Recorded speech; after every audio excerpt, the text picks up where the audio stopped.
Dzień dobry, witamy wszystkich serdecznie na naszych webinariach z języka francuskiego. Mam nadzieję, że słychać nas dobrze. Ja widzę, że już kilkoro z Państwa się zalogowało, są Państwo aktywni na czacie. Spotkanie dzisiaj rozpoczniemy webinarium z panią Annick Atere, przedstawicielką wydawnictwa Clé International. Następnie zaprosimy na krótką przerwę i o godzinie 18 będzie kontynuować spotkanie nasza przedstawicielka tutaj w Polsce, pani Monika Komenda-Otunak. Także serdecznie zapraszam i oddaję już tutaj głos pani Annick. Bonjour à tous, j'espère que vous m'entendez bien. Donc, je vous souhaite la bienvenue dans ce webinaire, dans ce e-café pédagogique que nous organisons donc avec Novella, notre représentant en Pologne. Et vous savez effectivement que vu la situation actuelle où nous sommes confinés, eh ben, il va falloir modifier un petit peu nos pratiques pédagogiques et s'adapter justement à la situation. Alors, du côté de Clé, on en reparlera, mais nous offrons un accès libre et gratuit à nos bibliomanuels. Vous avez effectivement sur cette première diapo les liens d'accès. Donc ça, c'est un lien que vous pouvez fournir à vos élèves. Également, on verra pour les enseignants de refaire le récapitulatif effectivement des liens mis à votre disposition. Et vous avez donc le site à distance.manuelnumérique.com qui permet à vos élèves d'accéder aux dernières versions numériques sous forme de bibliomanuel. Il y a également un autre outil, on en reparlera, l'espace digital. Puis bien sûr, dans ce contexte particulier, nous organisons ces fameux e-cafés pédagogiques qui sont la suite logique de ce qu'on avait déjà avec nos cafés pédagogiques pour rester en contact avec tout le monde. Je pense que Véronica vous a expliqué au début que cette intervention sera suivie d'une seconde intervention qui sera davantage consacrée à hashtag la classe. Donc si vous voulez, on va commencer cette première intervention. Je vais juste, si je peux décaler, voilà, pour passer les diapos. D'accord.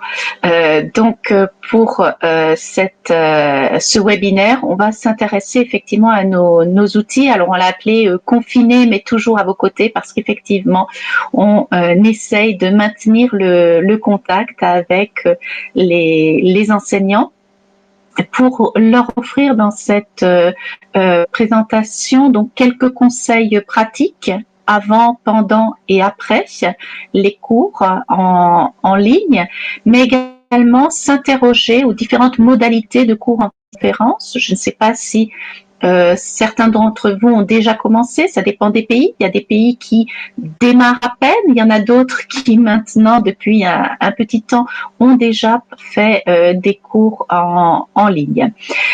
Donc, on va également parler des différentes ressources qui pourront vous aider pour faire ces cours en ligne. Donc, première partie, c'est les conseils pratiques sur les cours, sur ce qu'on fait avant, pendant et après.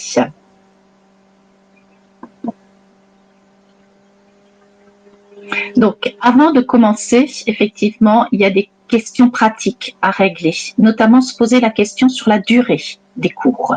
Combien de temps va durer la séance? Normalement, une séance est plus courte en ligne qu'en cours, bien sûr, en classe. Et pour cela, on recommande un maximum de 40 minutes avec des enfants, 60 avec les ados et 90 avec des adultes. Mais déjà, la règle générale, c'est de réduire le temps de présence en ligne pour, au cas, faire 2 séquences séparées. Donc, pas d'intervention trop longue auprès des élèves. D'autre part, il faut bien sûr un équipement. Donc, pour l'équipement, ça va être l'ordinateur. Et si possible, lorsque vous avez besoin de faire des recherches en parallèle, avoir des informations complémentaires, à ce moment-là, vous pouvez utiliser une tablette. Et bien sûr, votre ordinateur va être connecté avec une caméra ou une webcam et ainsi qu'un micro. Alors, si c'est possible, effectivement, plutôt utiliser un micro extérieur plutôt que celui de l'ordinateur pour que le son soit meilleur. Donc, on essaie effectivement d'améliorer la qualité de l'image. Il faut aussi penser, bien sûr, à la compatibilité de tous ces outils. Donc, bien permettre l'accès, effectivement, à l'ordinateur, au programme de visioconférence bien avant.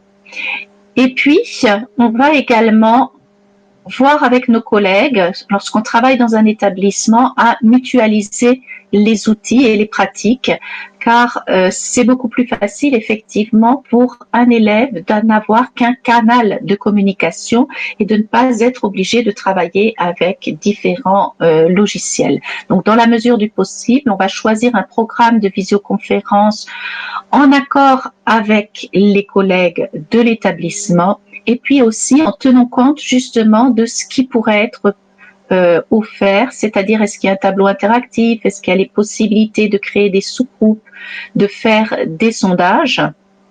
Donc ça, c'est effectivement une discussion qu'on peut avoir en amont avec les collègues. Et évidemment, si dans certains cas il faut télécharger le programme, il faut prévenir les élèves, c'est pas juste à l'heure du premier cours qu'ils vont devoir télécharger. Alors pour vous aider, on a remis dans cette présentation apparemment la diapo n'est pas passée. On a remis donc dans la présentation certains logiciels que l'on peut utiliser pour les cours à distance. C'est en train de charger d'après ce que je vois. Vous avez les logiciels les plus classiques comme Skype et Zoom qui sont beaucoup utilisés. Là aussi, ça dépendra des pays. En fonction des pays, on va choisir plutôt une formation plutôt qu'une autre.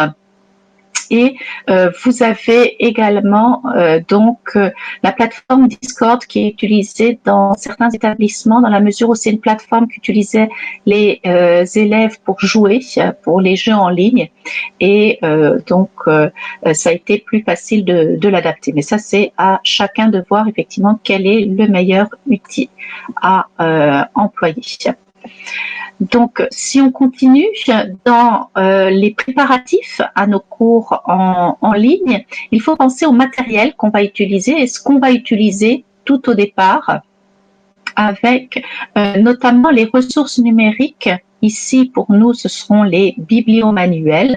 Donc, si possible, installer les versions numériques sur son poste de travail. Comme je vous disais tout à l'heure, et on refera un récapitulatif pour que ce soit bien clair, vous avez actuellement accès au bibliomanuel sur le site à distance, manuel numérique. Notez également que ces bibliomanuels permettent le stockage de vos propres ressources. Donc, ça vous évitera d'ouvrir 2-3 fenêtres différentes, justement en travaillant directement à partir de ce bibliomanuel. Alors, le bibliomanuel existe bien pour #LaClasse, méthode que vous utilisez actuellement. Pour amis et compagnie, on essaye de trouver des solutions. Là aussi, on reviendra vers vous. Mais la version numérique d'Amis et compagnie n'existe pas sous la forme du bibliomanuel. Donc, nous ne pouvons pas techniquement vous transmettre le lien d'accès pour ces éditions, ni pour Vitamine. Par contre, vous trouverez des exercices pour Alex et Zoé et Zigzag pour les méthodes pour enfants. Donc là aussi, par rapport à la préparation de vos cours, pensez au matériel dont vous avez besoin et à le stocker, pourquoi pas, sur différentes plateformes. Donc je passe un petit peu sur cette diapo, à vous de voir effectivement quelle est la meilleure solution en fonction de votre contexte pour charger vos documents avant les cours. Même chose, avant le cours, pensez à ouvrir les pages web qui vont vous intéresser. Si vous voulez travailler sur un site, il faut penser à ouvrir justement cette page web. Et puis, même chose, avoir un espace de partage, donc pour pouvoir communiquer avec vos élèves. Donc, ça peut être avec certains outils en ligne pour consulter les apprenants. Ça peut être des Google Forms, des Google Documents, des Kahoot, des applications. Il y a différentes façons de continuer de maintenir le contact. Si on reste avec l'envoi de documents, lorsque c'est pour projeter, utiliser en classe et projeter les documents, on va privilégier évidemment la couleur pour le côté attractif. Mais si c'est un document que les élèves auront à télécharger et à imprimer, il est préférable de rester sur du noir et blanc pour être sûr que tous les passages soient bien visibles. Donc voilà, des petits conseils au départ avant de commencer. C'est vrai que ça peut servir surtout en cas d'oubli dans certains cas. Mais de toute façon, petit à petit, vous vous adapterez en fonction de la situation. Ensuite, par rapport à notre environnement de travail, faut essayer de trouver un espace de travail convenable, notamment penser au lieu, être dans un endroit relativement calme, éviter effectivement tout ce qui est bruit extérieur. Donc la présence aussi du casque et du micro permet de limiter justement ces bruits extérieurs. Pensez à la luminosité aussi pour que l'image soit bien claire. C'est juste une question de confort, j'allais dire, de visioconférence, mais vous savez bien que lorsque l'image est mauvaise, comme lorsque le son n'est pas très clair, l'attention aussi a tendance à se limiter. Puis l'arrière-plan, on pense à son arrière-plan. Qu'est-ce que vous voulez montrer ou qu'est-ce que vous ne voulez pas montrer derrière vous? Là, si vous voyez derrière moi, j'ai quand même mis certains ouvrages de clés. Je me déplace un petit peu, voilà, avec les nouveautés. Donc, ça vous permet aussi, voilà, de faire attention à ça. Ces petits conseils et notamment, je vous précise, la fonction de floutage d'écran, vous pouvez parfois supprimer effectivement tout votre environnement. Alors, pour ce qui est également des conseils pratiques et de ce que on peut avoir à portée de main lorsqu'on commence une visioconférence, c'est prévoir bien sûr des papiers, des stylos, dire aux élèves, paraît évident, mais s'ils ont leur livre, de prendre leur livre et leur cahier avec eux, de prendre également une gourde d'eau. Alors, on précise la gourde parce que si on a un verre, il risque de se renverser, donc c'est préférable d'avoir sa gourde, de penser à couper son téléphone, évidemment de le mettre en mode silencieux ou mode avion, et puis couper également les notifications qui pourraient apparaître sur l'écran, surtout lorsque vous faites des partages d'écran, donc en coupant les notifications. Et enfin, au niveau de la tenue vestimentaire, c'est comme quand vous allez en classe, il n'y a pas de tenue particulière. Par contre, j'allais dire le pyjama, voilà, c'est pas une tenue pour répondre à une visioconférence. Voilà, dites à vos élèves qu'il n'y a pas de raison, ils n'iraient pas en classe en pyjama, donc il n'y a pas de raison effectivement au moment de ce cours en ligne de changer leurs habitudes. Point de vue pratique, les vêtements à rainures passent souvent mal à l'image. Donc, ce serait plutôt de ce côté-là qu'il faut faire attention. Et pendant la visioconférence, une fois que la visioconférence a commencé, première chose, ça va être de saluer individuellement les participants. Alors là, comme vous risquez d'être un grand nombre, effectivement, on ne vous a pas salué individuellement. C'est autre chose avec des élèves qu'on connaît bien, qu'on peut effectivement saluer. et vérifier aussi s'ils sont bien connectés, s'il n'y a pas de souci de connexion. Alors là, je rappelle, s'il y en a certains qui ont des problèmes techniques, je l'ai pas mentionné au départ, mais si vous avez des problèmes techniques, n'hésitez pas dans le chat à vous adresser à Véronica qui pourra peut-être vous aider si jamais vous voyez justement que vous ne pouvez pas voir le diaporama, si vous avez certains problèmes.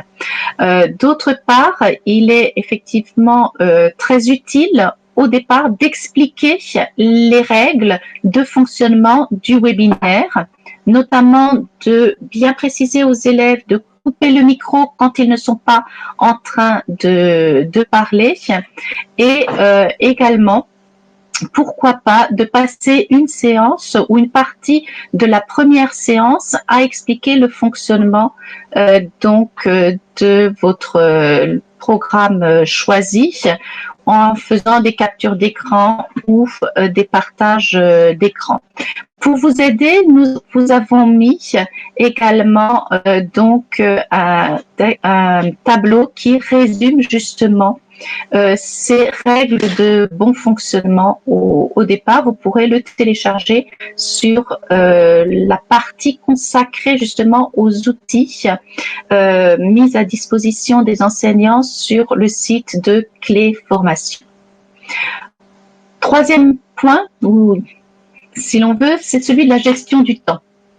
Il faut penser quand on fait un cours en ligne qu'il y a un décalage entre ce que l'élève, ce que vous dites à vos apprenants et également ce que l'élève entend. C'est le cas aussi ici où il y a peut-être un petit décalage jusqu'à ce que l'image arrive.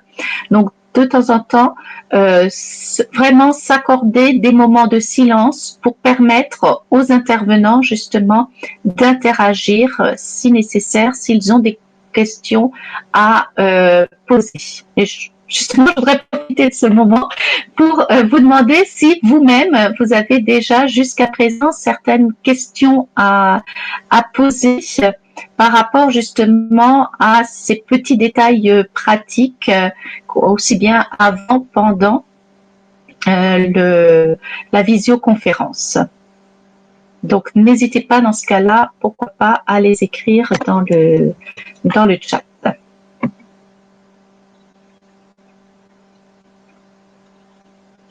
Et en transition avec la seconde partie, on va s'intéresser à l'après-visioconférence. Une fois qu'on a fait la visioconférence, pardon, j'ai oublié une partie.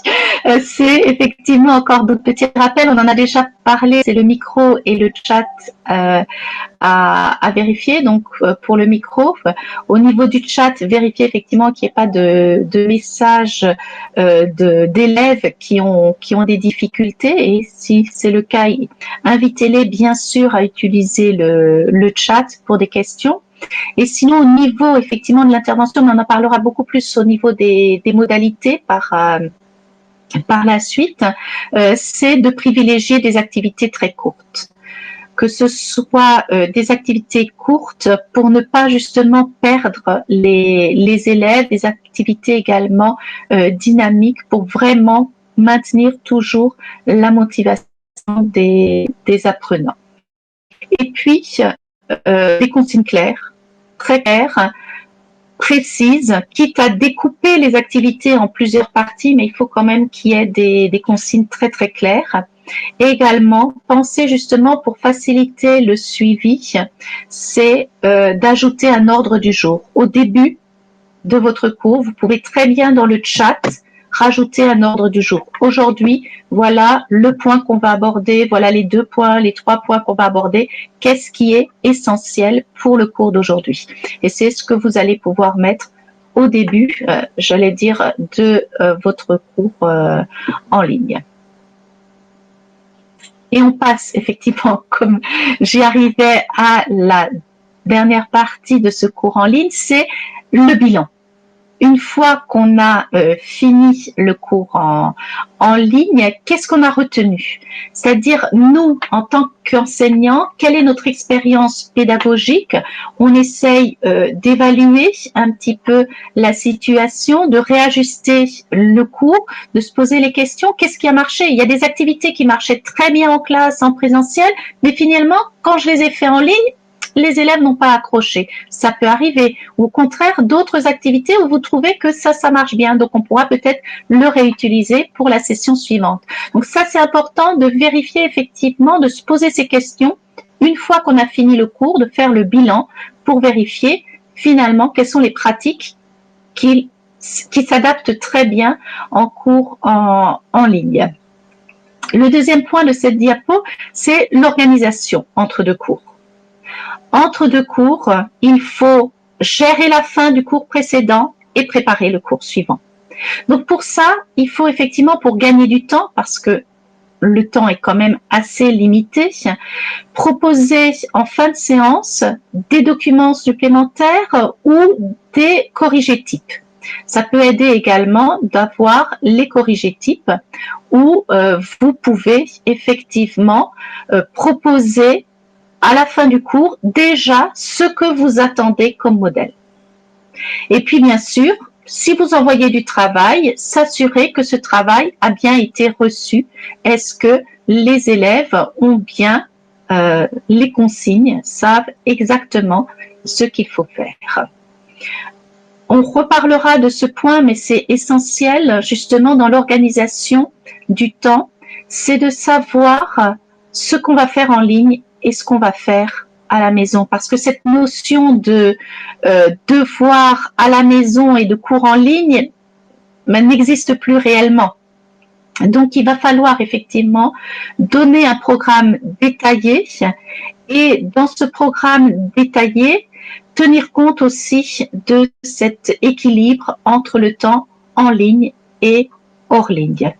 Et puis pour cela, il va falloir garder le lien avec, si possible, un espace de partage ou un espace d'échange, au moins un espace d'échange, pouvoir au moins avoir un canal de communication pour ne pas avoir à chercher sur plusieurs endroits. Là aussi, c'est très important d'harmoniser la voie de communication avec vos collègues pour qu'ils ne soient pas obligés de vérifier à 3-4 endroits différents.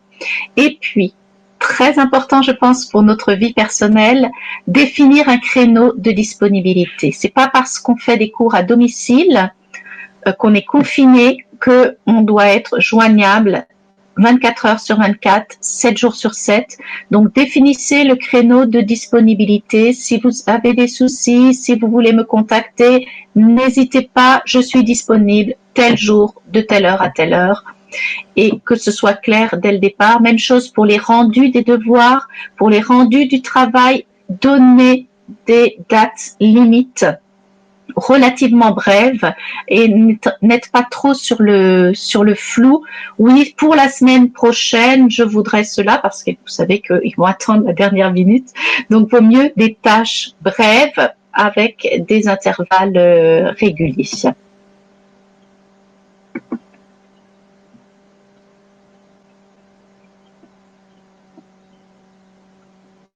On va attendre que la diapo charge pour la suite. Donc, tous ces conseils qu'on vous a donnés, vous les retrouverez donc en document téléchargeable. Ça, c'est une version destinée plutôt aux adolescents. On a séparé avant, pendant et après. Quels sont les conseils qu'on peut donner aux élèves? Alors, vous pouvez la distribuer aux élèves. Vous pouvez également la projeter au début de la visioconférence en attendant des retardataires, en précisant également aux retardataires que dans le respect des règles de visioconférence, il y a l'horaire. Si le cours commence à 10 heures le matin, on est présent à 10 heures, voire à 10 heures moins une, et non pas à 10h05 ou 10h10, pour ne pas avoir justement à répéter ce qui a été fait.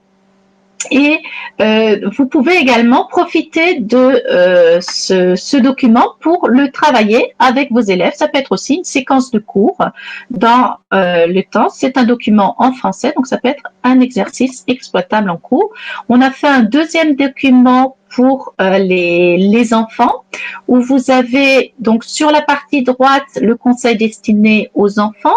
Je transmettrai évidemment une version à Novella qui va pouvoir vous proposer dans la partie gauche, non pas la version en français pour les parents, mais une version en polonais pour les parents.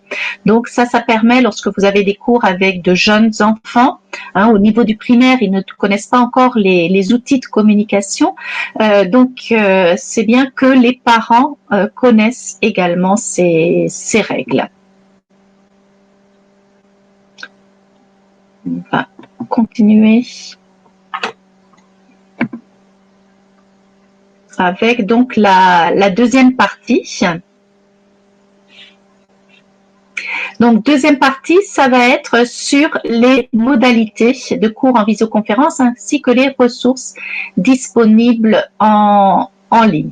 N'hésitez pas, si vous avez des questions, à écrire vos questions dans le chat. On pourra faire un petit bilan également à la fin entre les deux webinaires, puisque je rappelle que ce webinaire est suivi d'un second sur la présentation donc de la méthode hashtag la classe. Donc deuxième partie sur les modalités des cours en visioconférence. On peut se poser effectivement certaines questions. Alors on avait nous l'habitude chez Clé jusqu'à présent de faire des formations en présentiel auprès des enseignants. On transforme ces formations avec des e-cafés pédagogiques, puisque nos formations c'était des cafés pédagogiques, des moments de rencontre. Ce webinaire également peut être l'occasion donc de rencontres, de discuter, et notamment de discuter des modalités pour nos cours en ligne. Alors, nous avons fait un petit listing d'une certaine façon des questions qu'on peut se poser. C'est plus avoir ses idées en tête, c'est pas exhaustif. Il y a bien sûr d'autres informations, mais ça vous donne une petite idée déjà des questions qu'on peut se poser lorsqu'on fait des cours en ligne. D'abord, est-ce qu'il faut proposer moins d'heures de cours? Ça, comme je vous disais tout à l'heure, la durée est effectivement importante. Il faut essayer de limiter le temps des visioconférences. Vous ne pouvez pas faire une visioconférence avec des élèves qui durent trop longtemps. Donc peut-être est-ce qu'il faut séparer en séquences, également séparer les groupes. Si vous avez des classes de 25, est-ce qu'il ne faut pas faire deux classes plus petites, d'une dizaine d'élèves? Même chose, on va se poser la question également sur les contenus linguistiques. Quels sont les contenus linguistiques et quand les travailler? Alors là, ça dépendra aussi des pays, parce que dans certains pays, il y a des directives ministérielles qui vont dire maintenez le contact, assurez une continuité pédagogique. Dans d'autres cas, on va leur demander vraiment de préparer les examens de fin d'année également. Donc ça, je ne connais pas exactement la situation en Pologne. On peut en reparler justement à la fin dans nos échanges. Mais c'est vrai qu'il faut tenir compte de la situation lorsque vous voulez aborder les sujets. Est-ce que vous considérez cette période comme une phase de révision, le fait de reprendre, ou au contraire, vous devez continuer à travailler l'ensemble de vos programmes? On continue avec d'autres questions qui va être celle des devoirs. Alors là, il y aura un webinaire aussi consacré justement au travail en ligne, en dehors de la ligne, comment gérer les devoirs, les tests, les évaluations. C'est un sujet de préoccupation, je pense, pour beaucoup d'enseignants. Mais vraiment, ce qu'il faut retenir, c'est réfléchir à cet équilibre entre le travail en ligne et le travail hors ligne. Pour garder un contact, pour maintenir une progression, mais qui j'allais dire, n'épuise pas et ne décourage pas non plus les élèves. Donc tout ça, c'est à mettre en place petit à petit lorsque vous travaillez en ligne. On se pose également la question des classes inversées. Est-ce qu'il faut créer des capsules de classe inversées?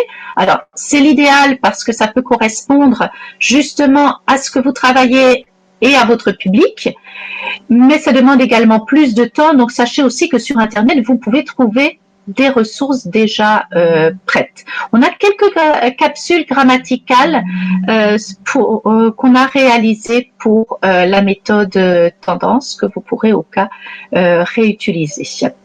Et enfin, quelle place réserver à la discussion pendant la visioconférence? Quelle place réserver à l'oral pendant la visioconférence? Tout ça à voir par rapport aux pratiques, aux habitudes des élèves, ce qui est possible. Et le dernier point va être celui de l'organisation. On en a déjà parlé. Comment aider au mieux les élèves à s'organiser? Comment maintenir le contact avec les apprenants?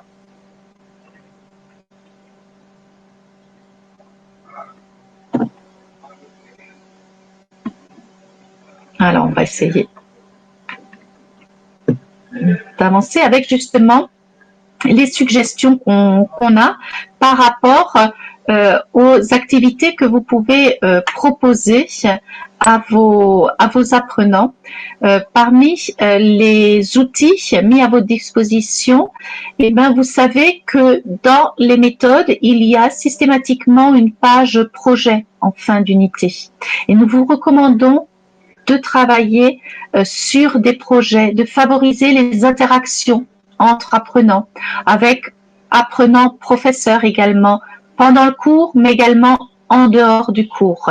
Et le projet se prête très bien justement à ce travail collaboratif entre les élèves. C'est également une source de motivation.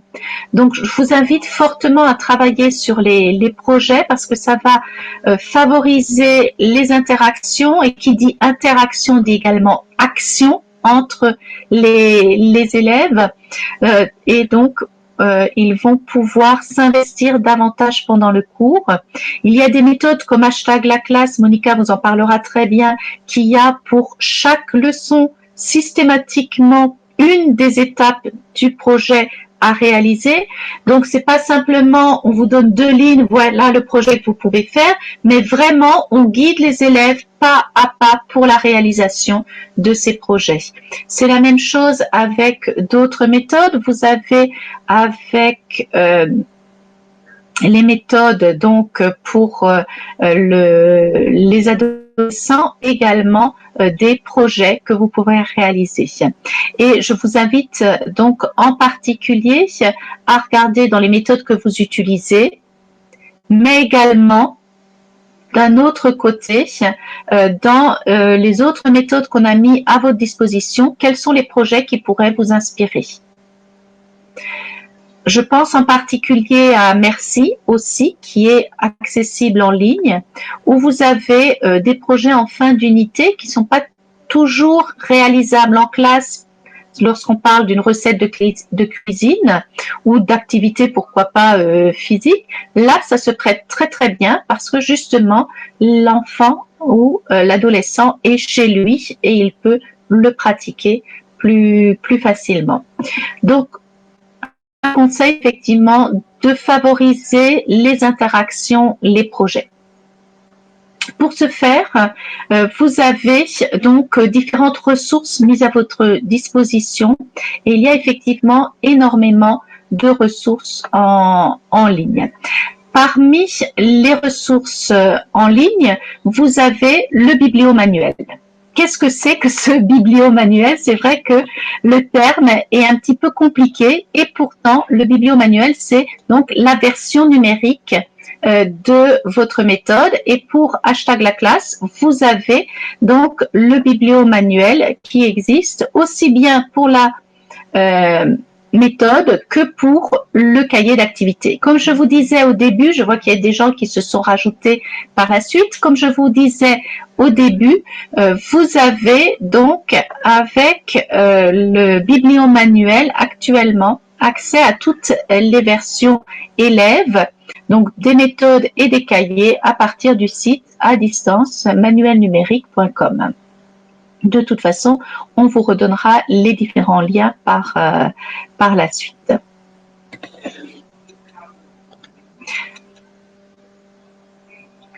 La deuxième source, ça va être celle donc de l'espace digital. L'espace digital se trouve sur le site de Clé Internationale, donc clé-international.com, et à partir donc de l'onglet numérique qui se trouve tout à droite, vous avez donc toutes nos ressources digitales, là aussi en accès libre. Je vous invite également à vous inscrire sur le site de Clé Internationale et notamment à la lettre d'information. Comme ça, quand il y a des événements, quand il y a des ressources, et en ce moment nous publions beaucoup de ressources, vous aurez ces mails d'information. Sur l'espace digital, vous allez trouver des ressources complémentaires. Donc par rapport aux méthodes qui sont variées. Ça peut être des activités interactives avec autocorrection, ou alors vous allez trouver également des fiches photocopiables pour certaines méthodes. Donc n'hésitez pas à le voir. Je vois qu'il y a une question de Véronica, je ne sais pas si elle me concerne ou pas. Donc, vous avez ces ressources sur notre espace digital où vous pouvez trouver effectivement les ressources complémentaires par rapport aux méthodes, que ce soit enfants, adolescents ou adultes.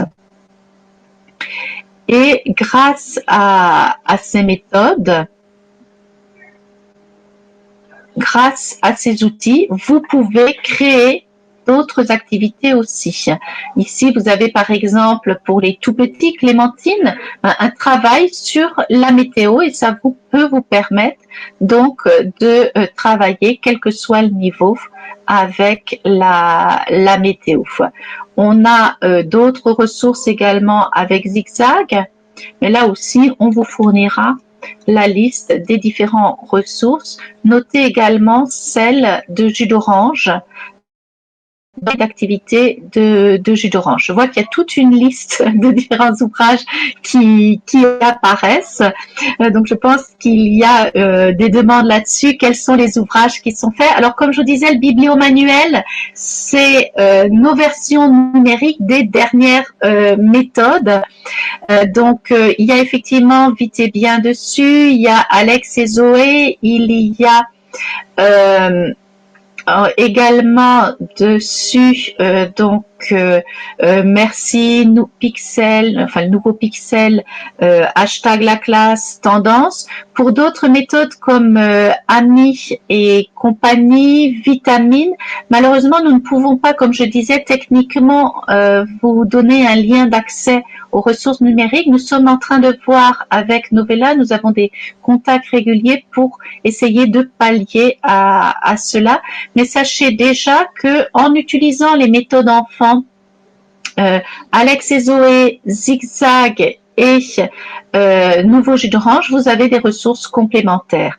Ceux qui travaillent avec Amis et compagnie, vous pouvez regarder les ressources du nouveau Pixel. Donc, vous pouvez quand même trouver des ressources complémentaires à fournir à vos élèves.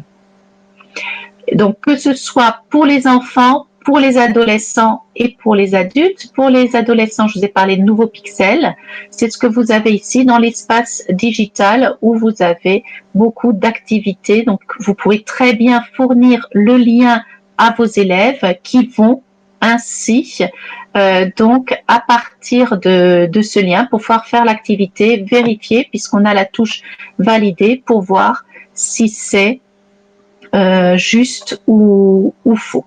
Même chose pour les adultes, vous avez toutes les ressources de tendance qui sont disponibles. Et enfin, dernière ressource sur cet espace digital, et j'insiste dessus, c'est les lectures faciles.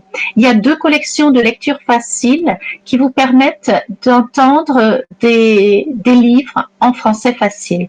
Vous avez les audios de la collection découverte, donc plutôt pour adolescents, mais également les audios des lectures en français facile. Donc, si vous voulez utiliser ces ressources pour initier les élèves à la littérature, c'est une bonne façon de le faire en leur demandant d'écouter et de travailler justement sur la compréhension orale avec eux. Donc, je vous invite vraiment à regarder ces ressources audio. C'est pas simplement un acteur qui lit le texte, on a rajouté aussi de la musique. Enfin, il y a une réelle ambiance et c'est vraiment très très agréable à suivre comme audio. Mais comme je vous disais, vous aurez un récapitulatif. On vous donnera un PDF avec le récapitulatif et tous les liens qui sont disponibles. C'est le cas ici pour les activités interactives, mais également les ressources que vous avez par rapport donc à l'espace digital. Nous avons une autre source de documents à exploiter en classe. Je pense que l'image est arrivée. Et j'ai vu passer quelques noms, c'est le livre web. Vous avez effectivement le livre web. Alors ça, je précise bien que c'est lié à l'achat d'un livre, c'est pas en accès libre, mais lorsque vous avez le livre, vous avez accès à l'espace digital.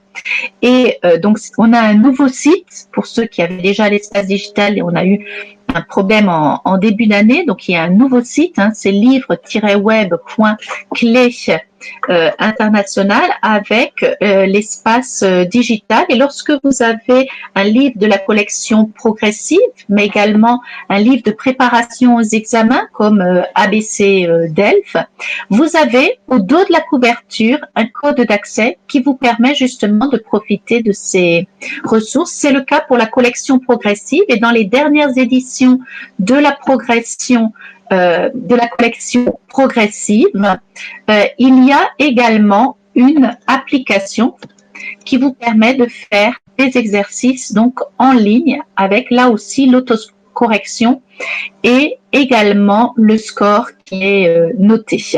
Donc cette fameuse grammaire bleue que vous connaissez, vous l'avez en version papier avec vos 680 exercices auxquels on a rajouté également les activités. Il doit avoir plus de 300 activités complémentaires et également 150 exercices de tests. Donc, on est passé à plus de 1000 exercices de grammaire avec la grammaire progressive du niveau intermédiaire. Et comme je vous dis, vous avez toutes les explications au dos de la couverture. Je reprends effectivement le message de Novella. N'hésitez pas à les contacter si vous avez des questions pédagogiques. On va essayer de remettre toutes ces informations vraiment en clair avec tous les liens que vous pourrez transmettre justement à vos collègues, mais vous avez aussi comme relais bien sûr Novella qui est présent. Si vous voulez aller un petit peu plus loin justement dans les formations, sachez aussi que vous avez le Français dans le monde qui publie régulièrement des articles depuis le confinement avec les fiches pédagogiques et dans les ouvrages de didactique, vous avez également les techniques et pratiques de classe dont un ouvrage est consacré justement aux activités numériques et un autre sur la classe inversée qui peuvent bien correspondre à certaines de vos interrogations. Donc ça, c'est sur les ressources. À partir de ces ressources, qu'est-ce qu'on va faire? C'est ça un petit peu la question. Qu'est-ce qu'on peut faire avec ces ressources? Alors, ça dépendra de votre envie et de votre temps aussi, mais certains enseignants vont au bout d'un moment avoir envie d'aller plus loin et pas simplement utiliser la ressource qui est à disposition. Donc, pour ça, effectivement, vous avez des outils comme ici Quizzes qui permet, à partir d'un document qu'on a sur notre espace digital, ici vous avez un exercice pour les enfants où on leur demande de lire l'heure, vous pouvez très bien utiliser les images pour en faire donc un quiz interactif. C'est de plus en plus, vous avez ces logiciels assez faciles à gérer. Et donc là, on a cité Quizzes. Vous avez aussi Kahoot. De plus en plus, dans des institutions, on voit des Kahoot. C'est le cas ici. Donc, un exemple où on repart de nouveau ici d'une activité de jus d'orange. On avait une activité vrai-faux. Eh ben, on va retrouver le test. Alors ça permet, lorsque vous faites une activité Kahoot, par exemple, d'animer un peu plus le cours parce que voilà, l'élève a un temps limité pour répondre. Donc, vous avez fait l'activité. Il doit effectivement lire la consigne et puis répondre en temps limité. Et puis après, on voit le score de chacun. Ça se passe à travers un téléphone. Donc, ça signifie que vous avez le numéro de téléphone des élèves et que vous travaillez avec eux. Donc, je sais que en fonction des pays, dans certains cas c'est autorisé, dans d'autres cas c'est pas autorisé. C'est à vous de voir par rapport au contexte du pays. Ensuite, n'oubliez pas que dans les méthodes vous avez des vidéos. Et c'est vrai que à distance, ça peut être agréable de travailler sur une vidéo, demander aux élèves de visionner la vidéo et ensuite vous pouvez travailler avec eux sur un questionnaire. Vous pouvez, ou avant, si vous le voulez, faire le questionnaire, demander de regarder la vidéo et ils sont obligés ensuite de répondre en temps limité à cette vidéo. Ça, c'est si vous voulez faire plutôt des évaluations. Mais c'est vrai que ce sont encore des ressources. Donc là aussi, dans les méthodes les plus récentes, il y a de la vidéo. Vous en avez pour les enfants. Les vidéos vont se retrouver pour les enfants donc dans Zigzag, mais également dans Clémentine. Vous l'avez pour la méthode Clémentine également Zigzag Plus. Donc vous en avez en accès puisque vous l'avez dans les bibliomanuels. Pour les vidéos adolescents, je vous le note dans le chat, ça va être la méthode Merci, Nouveau Pixel et hashtag la classe. Et les vidéos pour les méthodes adultes qui sont présentées, ça va être dans Tendance. Vous en avez également sur notre chaîne YouTube où il y a quelques extraits de vidéos, donc notamment pour Bon Voyage où il y a des vidéos touristiques. Donc là aussi, vous aurez des ressources complémentaires. Donc n'hésitez pas à regarder ces ressources-là pour travailler sur les vidéos. Ce sont quand même des vidéos en fonction des principaux thèmes. Donc, si on veut résumer, nous, ce qu'on recommande comme outil, effectivement, pour travailler assez facilement, si vous voulez vous y mettre, vous aussi, à éditer des activités interactives, pas simplement puiser ce qui existe déjà dans nos ressources, c'est de travailler sur des questionnaires en ligne avec Quizzes, avec Kahoot, mais vous pouvez aussi travailler sur les vidéos, notamment avec Vidéo Seaboard ou Capwing, qui sont quand même d'un usage assez facile. Donc voilà quelques outils. C'est vrai que ça fait beaucoup d'informations tout ça. On remettra bien sûr le document. Il y a Novella qui enregistre la présentation, donc n'hésitez pas à lui demander le lien leur redemander le lien pour revoir si nécessaire la présentation. Mais de toute façon, je dirais que pour ce qui est des cours en ligne, chacun va avancer un petit peu à son rythme en fonction de ses possibilités. Là, c'est plus des petits conseils pour vous aider justement et vous aiguiller dans les premiers temps de cette pratique.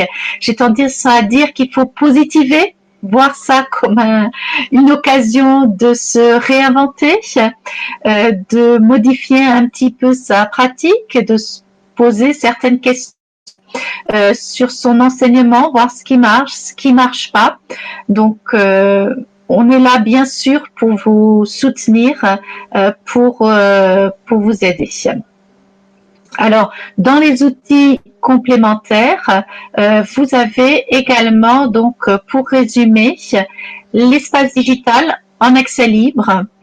Donc, à donner évidemment à vos élèves, il suffit de leur donner le lien et ils peuvent faire l'exercice, vérifier si c'est juste ou pas. Les bibliomanuels, donc comme je vous ai dit actuellement, sont en accès libre pour les versions élèves, livres et cahiers en fonction des méthodes. Vous avez également le livre web pour ceux qui ont la collection des ouvrages récents de la collection progressive, la collection ABC, également la grammaire. Si vous êtes intéressé pour avoir une grammaire à projeter, c'est la grammaire expliquée. Alors, je l'ai derrière moi, je vais essayer de me pousser plutôt de ce côté-là. Voilà. Vous l'avez juste à côté de moi, donc avec le fond orange. C'est la nouvelle édition de la grammaire expliquée du français qui dispose effectivement d'un accès au livre web et donc vous pouvez avoir ces pages à utiliser avec vos élèves. Et comme je disais, on est là à vos côtés, pas tout à fait aussi près qu'on le voudrait. Hein. Ce sera avec plaisir que je me rendrai en Pologne, mais ça viendra, c'est certain. Pour l'instant, donc, nous vous proposons ces e-cafés pédagogiques, ces webinaires pour justement rester en contact, pouvoir continuer à échanger. On est là pour vous aider. Puis vous avez une équipe également en Pologne et qui, bien sûr, est disponible pour répondre à vos besoins. Pour ce qui est de la thématique actuelle, vous allez la retrouver, donc résumée, mais vous allez retrouver des capsules sur des mini-MOOC. Donc le mini-MOOC confiné, mais à vos côtés, sera disponible aussi sur notre page cléformation.org. Et bien sûr, on vous donnera un prochain rendez-vous pour d'autres cafés pédagogiques. Donc, si vous avez aussi des besoins particuliers, certaines interrogations, n'hésitez pas à nous les faire remonter. Comme ça, cela peut nous inspirer sur les prochains cafés, e-cafés pédagogiques à organiser. Nous sommes toute une équipe, comme je vous le disais. Novella également est là pour vous aider. Et je vais vous transmettre mes coordonnées. Donc, n'hésitez pas aussi si vous avez certaines questions. Donc, ça, c'est l'équipe de Clé, mais vous avez aussi l'équipe de Novella. Et vous pouvez donc me contacter, donc que ce soit par mail à atterrer.clé @gmail.com. Vous pouvez également sur Viber ou WhatsApp. Alors là aussi, je vous dirais, on a parlé des créneaux de disponibilité en horaire, disons, de journée de travail. Donc, vaut mieux envoyer un petit mail ou un petit message d'abord pour savoir si je suis joignable. Surtout que je fais de plus en plus de webinaires, donc je ne peux pas répondre systématiquement à mes messages. Donc, c'est un numéro grec. Plus 30 69 42 25 25 11 et évidemment sur Skype on peut également organiser des rendez-vous si nécessaire à Nick Clé International. Mais je vais donc donner la parole à Véronica pour voir également s'il y a eu des questions ou si certains ont des questions à poser afin de laisser Monica intervenir sur hashtag la classe. Est-ce que certains ont des questions ou besoin de précision?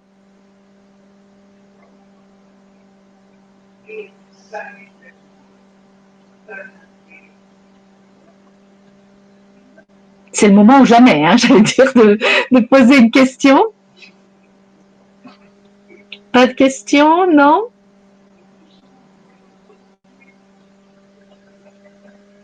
De toute façon, si vous avez d'autres questions, d'autres interrogations, vous pouvez toujours m'envoyer un petit message par la suite. Il faut du temps également pour s'y faire. Hein. Donc, on peut avoir avant le premier cours en ligne plein d'interrogations, plein d'angoisses, et puis finalement, on trouve soi-même des solutions. Et ça va être la même chose pour la suite. Au bout de 3, 4, 5 essais, on se dit ah bah tiens, maintenant je voudrais aller un peu plus loin, je voudrais pouvoir faire autre chose. Donc ça viendra au petit à petit. Ben, merci d'être venu à cette visioconférence, d'avoir été présent. Et puis, je vous donne rendez-vous pour d'autres webinaires à venir, en espérant que tout de même ce temps de confinement ne dure pas trop longtemps, que tout se passe bien pour vous et vos proches. Et puis, je donne donc la parole à Véronica et Monica. Merci à vous tous.